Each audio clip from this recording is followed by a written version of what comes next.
आपसे हिंदी में बात करूंगा मैं, ठीक है? थैंक यू आपने सर। लिखा है और हिंदी लिटरेचर आपका सब्जेक्ट भी है। जी सर। तो आप तो इनकम टैक्स में ऑलरेडी हैं, नहीं रेलवे मैनेजमेंट सर्विस में ऑलरेडी? जी sir, railway traffic. Railway traffic में, वेरी गुड। जी सर। तो कितने दिन वहाँ हो गए हैं सर्व करते हुए? सर मैंने अभी फाउंडेशन कोर्स ज्वाइन किया है जो 3 महीने का। तो बाकी फाउंडेशन मैंने कहाँ होता है इसका?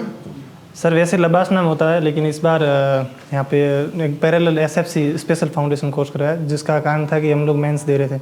अच्छा, तो उनके लिए अलग कर दिया अभी? जी सर, 176 जने जो। अच्छा अच्छा जी अच्छा। सर। चलिए बहुत सर ये नेशनल कम्युनिकेशन अकेडमी फाइनेंस जो गिटोरनी में। अच्छा, गुड गुड, ठीक है।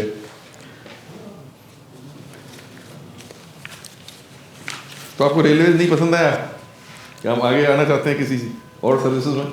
आपने 4 सर्विसेज और लिखी हैं इसमें, 1 2 3 4। जी सर, मैं मतलब वर्किंग कंडीशन और उनके हिसाब से मैंने देखा कि ये काफ़ी बेहतर है, तो इसके लिए मैंने। अच्छा जी सर। ठीक है। कहाँ के रहने वाले हैं? जयपुर के? सर मैं बाड़मेर राजस्थान का रहना हूँ। बाड़मेर के। जी। हाँ, बाड़मेर में पढ़ाई है आपकी, मैं देख रहा हूँ। और कॉलेज आपने जयपुर से किया ना? जी सर।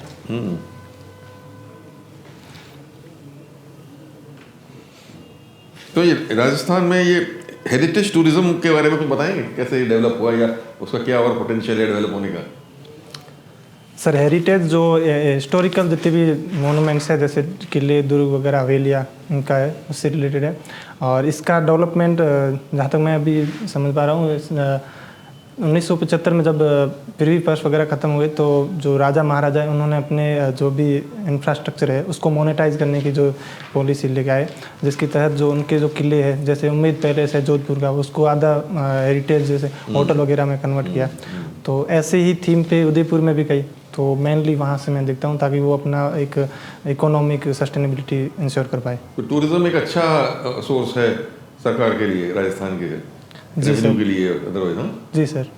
वहाँ और क्या चीज़ इंपॉर्टेंट है राजस्थान के विकास के लिए? सर अभी हाल फिलहाल पेट्रोलियम रिजर्व के और उसके साथ साथ रिन्यूएबल एनर्जी पे फोकस किया जा रहा है। और उसके अलावा रिन्यूएबल एनर्जी में राजस्थान क्यों इतना महत्वपूर्ण है? सर मेनली जो राजस्थान में काफ़ी जो लैंड है वो काफ़ी जैसे डिग्रेड का हो या फिर जो बंजर रूप में मिलती है। और इसके अलावा वहाँ पे सोलर का भी रेगुलर उपलब्ध रहती है, क्योंकि वहाँ पे बादल कम रहते तो सोलर का डायरेक्ट रहता है, तो उससे जो सोलर एनर्जी प्रोडक्शन वो भी। और इसके अलावा जो विंड का जो मूवमेंट है वो भी स्थिर रहता है। तो सोलर एनर्जी को आगे बढ़ावा देने में क्या आप समझते हैं कि कुछ कंस्ट्रेंट्स हैं, कोई दिक्कतें भी हैं आगे उसको बढ़ने में, कि वो आसानी से जो हमारा टारगेट है हम उसको रीच कर लेंगे सोलर एनर्जी का?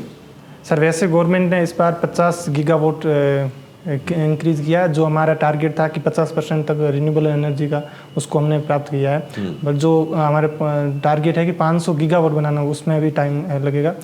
और जो आप कमियां या मतलब चैलेंजेस के रूप में बात करें, तो भूमि एक्वायरिंग के रिलेटेड जो भी काफ़ी इशू देखने को मिलते हैं। ज़मीन ज़्यादा चाहिए। ज़मीन के कई जैसे किसान वगैरह उनका विरोध करते हैं, तो वो भी मैंने पर्सनली वहाँ पे देखा है काफ़ी लोगों ने। और खेजड़ी वगैरह उनको काटने के चलते भी वहाँ पे लोकल लोगों ने भी और लीडर्स ने भी इसका विरोध किया है। इसके अलावा सर एक टेक्नोलॉजी के रिलेटेड भी है। और पिछले साल मैंने पर्सनली वहाँ पे एक एक्सपीरियंस था कि वहाँ पे कुछ जैसे आंधी वगैरह आ गई तो काफ़ी प्लेट वगैरह टूट चुकी थी, तो वहाँ पे एक कहते हैं इन्वेस्टमेंट करना और वहाँ की जो प्राकृतिक आपदा के साथ भी सामंजस्य, ये भी चैलेंज देखने को मिला। स्टोरेज के बारे में, स्टोरेज की? हाँ सॉरी सर, एक स्टोरेज की भी कैपेसिटी, वो भी हमारे एक मतलब टेक्नोलॉजी के रूप में। अब ये दिन में खाली धूप आती है तो उतना फिर स्टोर करनी पड़ेगी बिजली? जी सर। उतनी कैपेसिटी करनी। और ये रूफटॉप सोलर के बारे में क्या कहना है आपका, जो एक नई पॉलिसी भारत सरकार ने करी है ना? जी सर, रूफटॉप सोलर वाली। जी सर, पीएम सूर्य पीएम प्रधानमंत्री जी ने। हाँ जी सर। सर उसमें सरकार ने मेनली ये इनिशिएटिव लिया है कि 300 यूनिट तक का प्रोडक्शन ऐसा, और उसके अलावा जो जितनी भी प्रोडक्शन होता है उसको सरकार मतलब बेचने के लिए तो उस लेवल का अभी तक इंफ्रास्ट्रक्चर बना नहीं है कि जो एक रूफटॉप पे जितना भी बन रहा है उसको वापस मार्केट में बेच पाए। तो उसके लिए भी प्रोग्रेस है, तो मुझे लगता है आगे आने वाले टाइम में अच्छा होगा, इसमें भी प्रोग्रेस बेहतर हो जाएगी। जी सर, स्थिति बेहतर हो जाएगी। अच्छा अच्छा, चलिए। और आपका वाइल्ड लाइफ का भी अच्छा है वहाँ टूरिज्म? जी सर, अभी जो पश्चिमी राजस्थान में स्पेशल नेशनल डेजर्ट पार्क है, और बाकी भी जैसे रणथंभौर में और मतलब टाइगर से रिलेटेड है, काला हिरन है, इनका काफ़ी अच्छा पोटेंशियल। चलिए, वेरी नाइस। तो आप तो साइंस के स्टूडेंट रहे, लेकिन आपने साइंस का सब्जेक्ट नहीं लिया यहाँ ऑप्शनल में? जी सर, उसमें मैंने काफ़ी जैसे थोड़ा प्रैग्मेटिक होकर के देखा कि भाई सिलेबस में और चीज़ें कहाँ कुछ जैसे कंटेंट के लेवल पे और मेरा खुद का भी बैकग्राउंड थोड़ा मैंने अपना जो एनालिसिस किया तो मुझे ज़्यादा हिंदी साहित्य सही लगा। अच्छा, जी सर। ठीक है। बाकी आपने लिखा है डूइंग योगा, जी सर। तो इसमें कुछ है रुचि कि ऐसे ही है? नहीं सर, मैंने पहले स्कूलिंग टाइम में भी मैं मॉर्निंग में योगा करवाते थे और उसके बाद जब प्रिपरेशन कर रहा था तो ज़्यादा टाइम का कंस्ट्रेंट के चलते मैं पर्सनल योगा करता तो अपने आप को यार, और वो मेरी अभी आदत है तो काफ़ी मुझे अच्छा भी लगता है। ठीक। जी सर। लोकेंद्र, जी सर। हिंदी साहित्य आपका विषय है? जी सर। सही में पढ़ा है या बस सिलेबस से सिलेबस तक का ही रास्ता है? सर मेनली अभी तो सिलेबस से काफ़ी पढ़ा है, बाकी मतलब इससे अलावा कुछ इतना पढ़ नहीं पाए। जरा बताइए, पिछले 10 साल में 2015 से 2025 के बीच प्रकाशित कोई 3-4 किताबों के नाम बता दीजिए। सर अभी मैं एक वो क्या ना डार्क हॉर्स करके उनकी रचना है। आमतौर पर किसी हिंदी साहित्य पढ़ने पढ़ाने वाले व्यक्ति से आप कहें कि डार्क हॉर्स पढ़ रहा हूँ या पढ़ रहा हूँ, तुरंत मान लिया जाएगा कि आप साहित्य के व्यक्ति नहीं हैं। सर बाकी मैंने अभी लेटेस्ट साहित्य नहीं पढ़ा। चलिए और पीछे ले जाते हैं, 2010 से 2025 के बीच की पिछले 15 साल की कोई किताब? सर मैंने पिछले 25 साल की कोई किताब 2000 से 2025 के बीच प्रकाशित? सर 1996 में एक बुक प्रकाशित हुई जिसका नाम मुझे भी याद है, बाकी और वो मैंने पढ़ी नहीं है, बट मेरे को अच्छा, वो भी पढ़ी नहीं है? जी सर, मतलब मैंने सिलेबस से रिलेटेड ही पढ़ा। चलिए कोई बात नहीं। विनोद कुमार शुक्ल जी की मृत्यु कल हुई है, ठीक है ना? मुझे बताइए कि विनोद कुमार शुक्ल जो हैं वे अगर आप उनके लेखन को ध्यान से देखें, जी सर, तो उनको साहित्य अकादमी किस किताब पर मिला था, याद है? दीवार में खिड़की रहती है। हाँ, पढ़ी कि नहीं? नहीं सर। उसके बारे में भी नहीं पढ़ा? सर उसके बारे में पढ़ा था कि मतलब एक सामाजिक। चलिए छोड़िए, आपने जो पढ़ा है वो बताइए, मैं उसी से पूछूंगा कि सर इस बारे में पूछ लीजिए। किसी किताब का नाम बता दीजिए, युग का नाम बता दीजिए, काल का नाम बता दीजिए, विधा का नाम बता दीजिए। सर मेनली जो सिलेबस में काफ़ी है, जैसे गोदान है और महाभोज। गोदान पढ़ा है? जी सर। गोदान सबसे पहले कहाँ से, किस प्रकाशन से प्रकाशित हुआ? सर कब प्रकाशित हुआ? हाँ सर 1936 में। 1936 में ही प्रेमचंद ने प्रगतिशील लेखक संघ के अधिवेशन में अध्यक्ष भाषण दिया था। साहित्य का उद्देश्य के नाम से वो प्रकाशित भी हुआ। जी सर। क्या प्रेमचंद प्रगतिशील लेखक संघ में कैसे पहुंचे? क्या वो मार्क्सवादी लेखक थे? सर उनको पूर्णतः मार्क्सवादी नहीं बोला जा सकता, क्योंकि उन्होंने अपने साहित्य में कई ऐसे रचना है जिसमें सामाजिक जो यथार्थ है उसको दिखाने की कोशिश की है। ये नहीं है कि वहाँ पे जो एक प्रगतिवादी जो विचारधारा है उसके अनुसार कुछ कैरेक्टर को बता के और उसके हिसाब से बताए। जैसे हम गोदान में ही देखें तो जैसे जो एक गोबर के पात्र में हम देखते हैं तो वहाँ पे वो एक श्रमिक है, आंदोलन करके फिर वो जो वापस वो यथार्थ बताना कि एक क्रांति के रूप में जो प्रगतिवादी विचारधारा के अनुसार क्रांति के बाद एक नया शासन स्थापित है जिसमें समानता के बाद, तो उस तरह का हम नहीं देख पाते। गोदान में मालती की छोटी बहन सरोज वो मांग करती है कि हमें वोटिंग राइट्स चाहिए, क्योंकि उस समय महत्वपूर्ण, दुनिया भर की महत्वपूर्ण बात थी कि स्त्रियों को मताधिकार मिलना चाहिए। और प्रेमचंद स्त्रियों के मताधिकार का विरोध करते हैं। वहाँ पर डॉक्टर मेहता के मुंह से वो कहलाते हैं कि वोटिंग राइट स्त्रियों को नहीं देना चाहिए। प्रेमचंद स्त्रियों के मताधिकार का विरोध क्यों करते थे, याद है ना? सरोज पीछे से आवाज़ लगाती है, नारे लगाती है, हमें वोटिंग राइट चाहिए, वोट चाहिए। और प्रेमचंद मतलब कि डॉक्टर मेहता सामने से कहते हैं नहीं, वोटिंग राइट स्त्रियों को क्यों देना चाहिए, स्त्रियाँ तो इससे बनेला पशु बन जाएंगी, वो ये शब्द इस्तेमाल करते हैं। सर भी इसका मतलब अभी मुझे याद नहीं, बाकी उसका जो मुझे समझ में आ रहा है तो वो एक कन्वर्सेशन था जिसमें वो एक विचार के उस हिसाब से, और मुझे लगता है कुछ साहित्यकारों में। आपने गोदान ओरिजिनल टेक्स्ट पढ़ा है या सिर्फ नोट्स पढ़े हैं? सर मैंने ओरिजिनल पूरा नहीं पढ़ा था लेकिन पढ़ा है। आपने गोदान भी पूरा नहीं पढ़ा? चलिए छोड़ देते हैं सर, आप बात करें।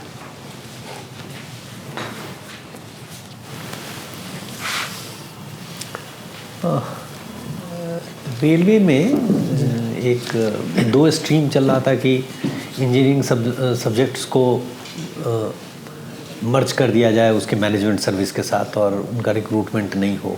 पिछले 2-3 वर्षों में ये चल रहा था। आप इससे विज्ञ हैं, जानकारी है इसके बारे में? जी सर। क्या हुआ उसका फाइनली? सर अभी रेलवे का जो टेक्निकल पार्ट वो अलग से है और जो मैनेजमेंट उसका IRMS जिसमें रेलवे ट्रैफिक अकाउंट और पर्सनल अलग है, तो वो अलग अलग ही है। वो अलग हो गया। इंजीनियरिंग का रिक्रूटमेंट शुरू हुआ, बीच में रोक दिया गया था 2-3 वर्षों तक। सर अभी मतलब वो एक अलग से ही है जो मैं मतलब नॉर्मल जो किसके थ्रू होना है उसको? सर इसका इंजीनियर्स को? उसकी सर स्पेसिफिक अभी मुझे जानकारी नहीं, लेकिन जो बाकी मैनेजमेंट है उसको UPSC के थ्रू किया जा रहा है। अच्छा, ओके। रेलवे अपनी एनर्जी, देश में एनर्जी कंजर्वेशन का एक मुहिम है। रेलवे का क्या योगदान रहता है? काफ़ी एनर्जी खर्च करते हैं रेलवे वाले ट्रेन चलाने के लिए। जी सर। कैसे कंजर्व करते हैं एनर्जी को?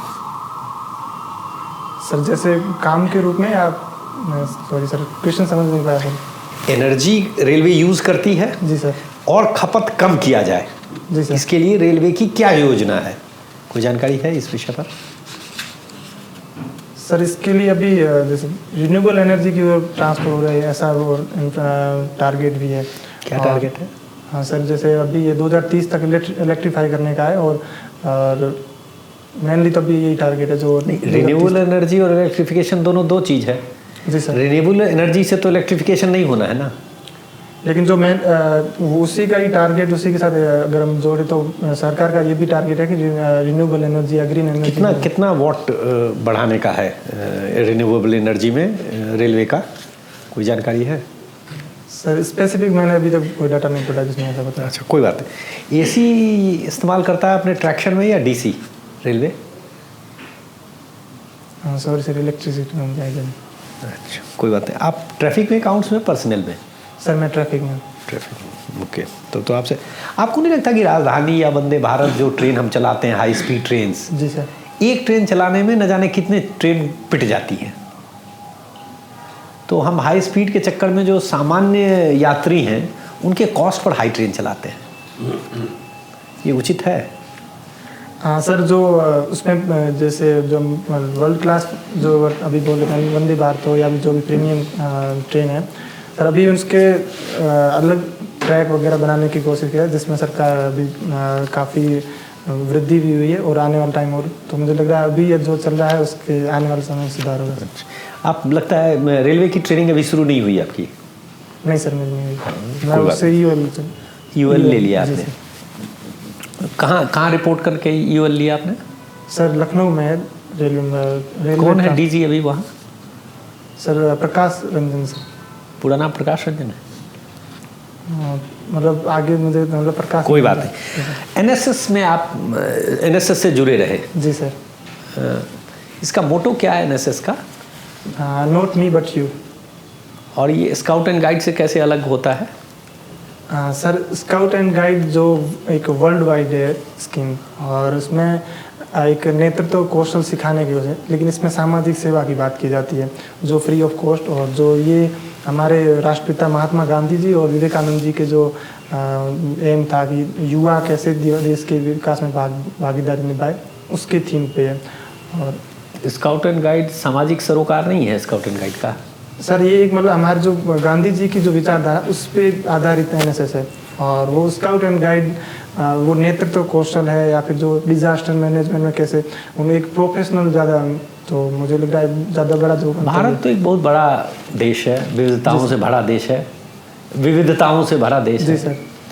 और इसके चारों बगल जो कंट्री हैं, देश हैं, वो इसके पड़ोस में वो छोटे छोटे हैं। जी सर। और होमोजीनियस भी हैं, जैसे नेपाल है, पाकिस्तान है, बांग्लादेश, एक टाइप का कंट्री है। जी सर। फिर भी वो लोग इतने आंदोलित रहते हैं, काफ़ी परेशानी में रहते हैं। भारत एक स्टेबल कंट्री है, इसका क्या कारण संभव लग रहा है आपको? सर हमारे जो देश में एक लोकतंत्र है और उसका अच्छे से इम्प्लीमेंटेशन हुआ, एक जो कॉन्स्टिट्यूशन है जो सबको ये समान अधिकार। श्रीलंका में लोकतंत्र नहीं अच्छे से रहा सर। वहाँ पे कई जो लीडर हैं वहाँ पे कभी कभार सेंट्रलाइजेशन या करप्शन जैसे चार्जेस हमने देखने को मिला, जैसे राजपक्षे परिवार का डोमिनेंस, तो ऐसे इंसिडेंट जो वहाँ की जनता में विश्वास की कमी को दिखाता है, तो वहाँ के लोग वहाँ प्रोटेस्ट करते हैं या फिर जो उसका जो मतलब विरोध रिफ्लेक्ट होता है। और जो भी मैं देखता हूँ इंडिया में ऐसा नहीं है कि जो भी एक मतलब जो रियल में जनता का हितैषी या जनता का रिप्रेजेंट कर वो अच्छी पोजीशन पे आता, तो वो एक जनता में विश्वास है कि यहाँ पे डेमोक्रेसी। सो लोकेंद्र, जी सर। राजस्थान से हैं आप, खासकर थार डेजर्ट वाले रीजन से। जी सर। रिसेंट टाइम्स में काफ़ी सारी रिपोर्ट्स डाउन टू अर्थ में और जो अलग आर्टिकल्स आते हैं जोग्राफिकल स्पेस में, वो ये बता रहे हैं कि Thar desert is turning green. जी सर। हरा भरा हो रहा है वो। क्या ऐसे रीजंस हैं कि थार डेजर्ट रिसेंट टाइम्स में ग्रीन हो रहा है? सर अभी जो बड़े कारणों में एक है, पहले बारिश कम हो रही थी, लेकिन अभी क्लाइमेट चेंज के कारण वहाँ पे बारिश काफ़ी ज़्यादा हो रही है। बीच में कई बार बाढ़ की भी सिचुएशन देखने क्या कारण है क्लाइमेट चेंज के कारण कि वहाँ बारिश ज़्यादा हो रही है? सर एग्जैक्ट तो भी मैं क्योंकि क्लाइमेट चेंज का शब्द तो हम कहीं पे भी लगा सकते हैं, मगर उसके पीछे भी कोई चेंज आ रहा होगा प्रोसेस में। खैर आगे बताइए। सर मेनली तो वो कारण है, इसके अलावा जो वहाँ के लोकल्स और वो भी इस चीज़ के लिए अवेयरनेस है, तो वहाँ पे प्रमोट किया जा रहा है। तो मेन बड़े कारण यही है। एक तो सर जैसे ग्रीन वॉल प्रोजेक्ट भी है, हरित अरावली वाला। उसमें कौन सी स्पीसीज लगा रहे हैं हम ग्रीन वॉल इनिशिएटिव में? सर जो पहले लगी हुई तो प्रोसिपिस जूलीफेरा जो विलायती बबूल है, अब भी एग्जैक्ट मुझे इसकी जानकारी नहीं। उसका नेगेटिव क्या है? सर उसका काफ़ी विस्तार मतलब फैल जाता है, जिससे कोई वहाँ की जो लोकल स्पीसीज है उनके लिए थोड़ा खतरा है। बाकी मेनली तो यही है। किस तरीके से इंदिरा गांधी कैनाल ने नॉर्थ राजस्थान के एरिया के अंदर ग्रेट इंडियन बस्टर्ड की पॉपुलेशन को डिक्लाइन करने में कंट्रीब्यूट किया है? हाँ सर, वहाँ पे जैसे जो इंदिरा गांधी नहर परियोजना आई, तो वहाँ लोकल्स लोगों ने जो खेत जोतना था, तो इससे क्या है कि जितनी वनस्पति उसको काट के खेत, तो जो उनका हैबिटाट है वो खतरे में आ गया। कितने इंडिविजुअल्स बचे हैं ग्रेट इंडियन हैबिटाट के इंडिया में? मेनली सर पश्चिमी राजस्थान में जो बाड़मेर, जैसलमेर और गुजरात और आंध्र प्रदेश यही एरिया। कितने इंडिविजुअल्स होंगे, एक अंदाजा लगाएं ग्रेट इंडियन बस्टर्ड के? क्रिटिकली एंडेंजर्ड है IUCN के थ्रू? सर मैं एग्जैक्ट अभी याद नहीं, बस 150 से कम ही है आई थिंक। अच्छा, पर आप बहुत क्लोज थे। ठीक है। मिजोरम के अंदर अभी पहली ट्रेन पहुंची है कुछ टाइम पहले। जी सर। मगर वो जो ट्रेन है वो अपने पास जो मिजोरम की कैपिटल है ऐजवाल, उससे 15 से 20 किलोमीटर पहले ही क्या है कि ख़त्म हो जाता है टर्मिनल। तो ऐसे क्या रीजंस रहे कि हमने उसको स्टेट कैपिटल तक फॉरवर्ड नहीं किया? सर इसकी जानकारी नहीं। कोई बात नहीं, चलिए कुछ और क्वेश्चन पूछते हैं। तो फंगस को आजकल यूनाइटेड नेशंस ने एक स्पेशल फोकस दिया जा रहा है। Apart from flora and fauna, UN कह रहा है कि आप एक सेपरेट कैटेगरी बनाओ फंगस। तो फंगस की क्या इंपॉर्टेंट सिग्निफिकेंस है कि फंगस को इतना फोकस दिया जा रहा है?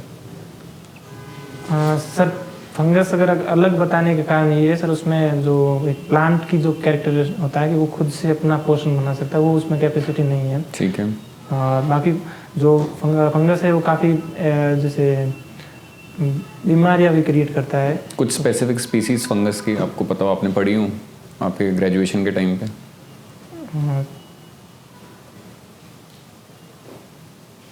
एसिडियोमाइसिटीज एक ग्रुप है सर, स्पेसिफिक मुझे। ठीक है, लास्ट क्वेश्चन। आपको लिसनिंग फोक मारवाड़ी सॉन्ग पसंद है? जी सर।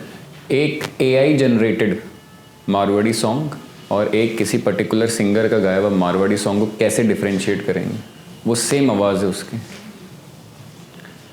सर मुझे जहाँ तक या एक तो टेक्नोलॉजी के लेवल पे हम देख सकते हैं काफ़ी आवाज़। आप हेयरिंग लेवल पे कैसे डिफरेंशिएट करेंगे? सर वहाँ की जो भी लोकल्स वो गाते हैं उसकी आवाज़ में एक AI ने पूरा अडेप्ट कर लिया उसको, सेम डायलेक्ट को, सेम बोली को, सेम वे ऑफ स्पीकिंग को। तो मेनली सर मैं आवाज़ से ही ज़्यादा पहचान पाता हूँ, क्योंकि वहाँ पे जो लोकल्स एक आवाज़ का जो तो इसका मतलब फिर AI ने किल कर दिया ये लोकल फोक सॉन्ग्स के ट्रेडिशन को? हाँ, मुझे लगता है कि टेक्नोलॉजी उस लेवल तक तो मुश्किल हो जाएगा, क्योंकि वहाँ के जो लोकल्स इतना अगर कंटेंट नहीं मिला। नहीं, बहुत सारे ऐप आ गए हैं, उस पर आप सॉन्ग बना सकते हैं। खैर इसके बारे में पढ़िएगा थोड़ा। जी सर। ठीक, लोकेंद्र जी आपको फीडबैक देते हैं 2 मिनट में। हाँ जी सर, वापस वी विल कॉल यू। आपको बुला लेंगे 2 मिनट। Thank you sir.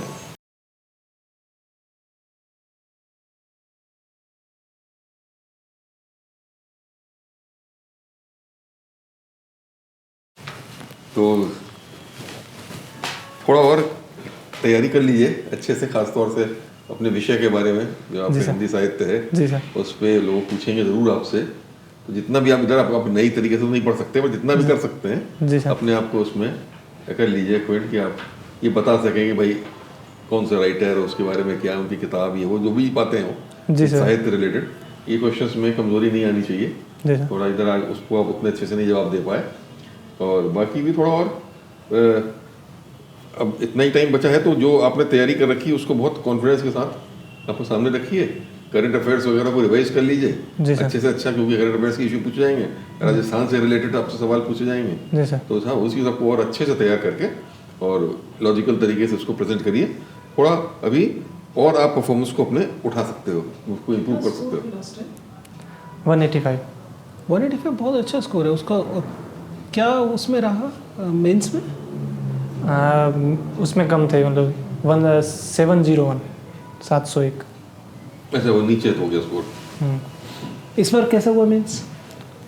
हाँ, इस बार जैसे क्वालिटी इंक्रीज हुई, लेकिन एक दो मतलब क्वेश्चन छूटे थोड़े। क्वेश्चन छूट गया, तो ये एक्सपेक्टिंग कि लगभग उतना ही नंबर आएगा या थोड़ा बेहतर आएगा? मुझे बेहतर कर लग रहा है, क्योंकि पिछली बार मेरा ऐसे वगैरह वो अच्छा नहीं हुआ था, इस बार अच्छा हुआ। थोड़ा सा जितना समय उसका इस्तेमाल कर लूँ, बाकी तो इस समय अधिक से ज़्यादा परेशान होने की जरूरत है नहीं। और आप पिछली बार का एक्सपीरियंस है ही आपके पास अपना, पहले सर्विस अच्छी सर्विस में ऑलरेडी हो, पहले अच्छे मार्क्स ला चुके हो। ऐसा भी नहीं है कि कोई इंटरव्यू के बारे में जरा सा भी शक है कि क्या होगा वहाँ, होना तो वही है जो पता है। नहीं, मेनली अभी काफ़ी चीज़ें जो रेलवे से रिलेटेड है वो अभी क्या ट्रेनिंग खत्म हुई थी, तो मैंने इतना पढ़ा नहीं है इसके बारे में। रेलवे जितना डेप्थ में पढ़ सकते हो पढ़ लो।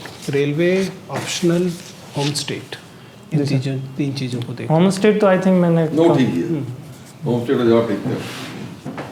अपने सब्जेक्ट पे और थोड़ा रेलवेज पे, दो पे आप थोड़ा वो हुए, और बाकी ठीक है। इन्हीं सबको कर लीजिए, ज़्यादा टाइम नहीं है, परेशान होने की जरूरत नहीं है।